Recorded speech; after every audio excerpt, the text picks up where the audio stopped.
இறுதிக்கட்ட யுத்தத்தின் போது தமது சொந்தங்களை தொலைத்த பலர் இன்று வரை அவர்களை தேடிய வண்ணமேயுள்ளனர். காணாமல் போன பிள்ளைகள் என்றேனும் வருவார்கள் என்ற எதிர்பார்ப்பில் இன்றும் பல பெற்றோர்கள் காத்திருக்கின்றனர்.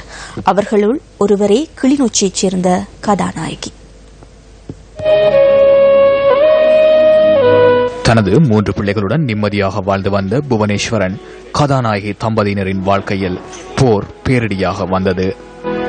இறுதிக்கட்ட போர் உச்சத்தை அடைந்த சந்தர்ப்பத்தில் தமது சொந்த இடத்தில் தொடர்ந்தும் தங்க முடியாது பாதுகாப்பானதொரு கூரையை தேடி புவனேஸ்வரன் குடும்பத்தினர் தம்மை போன்ற பலருடன் இணைந்து பயணித்தனர்.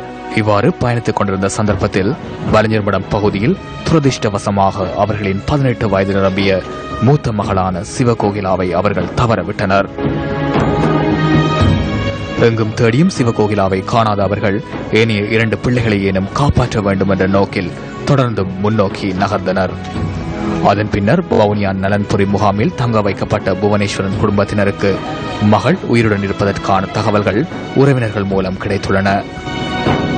ராணுவ சீல் உட்படாம வந்து செல்லிச்சினம் பிள்ளைன்ற ப்ரோஸ் அடிக்கிறது தாங்க கொண்டு என்னன்னு செல்லிச்சினம் நீங்கள் காசு கொடுக்க போறோம் பிள்ளைக்கு 1 லட்சம் ரூபாய் காசு கொடுக்க போறோம்னு நாங்க உங்களுக்கு காசு நம்மள பிள்ளைய வைத்து வளர்த்த அழகி இந்த அதுவும் பொம்பளை பிள்ளைய விட்டா நாங்க காசு கொண்டோம் உங்களுக்கு காசு கொண்டு பேச முடியும் இல்ல பிள்ளை இருக்கோ இல்லையோ அதை பற்றி எங்களுக்கு தெரியும் உங்களுக்கு காசு ஆரம்பிட்டு எங்களோட உள்ள இருக்குது இந்த உள்ள இருக்குதுன்னா நான் சொல்றேன் இந்த உள்ள இருக்குது. காணாமல் போன தமது மூத்த மகளை புதிய அரசாங்கம் எனும் தம்மிடம் ஒப்படைப்பார்கள் என்பதே கிளிநொச்சி ரசனபுரம் பகுதியில் மீள்குடியேறி தமது 2 பிள்ளைகளுடன் வாழ்ந்து வரும் புவனேஸ்வரன் கதாநாயகி தம்பதியினரின் ஒரே எதிர்பார்ப்பாக உள்ளது.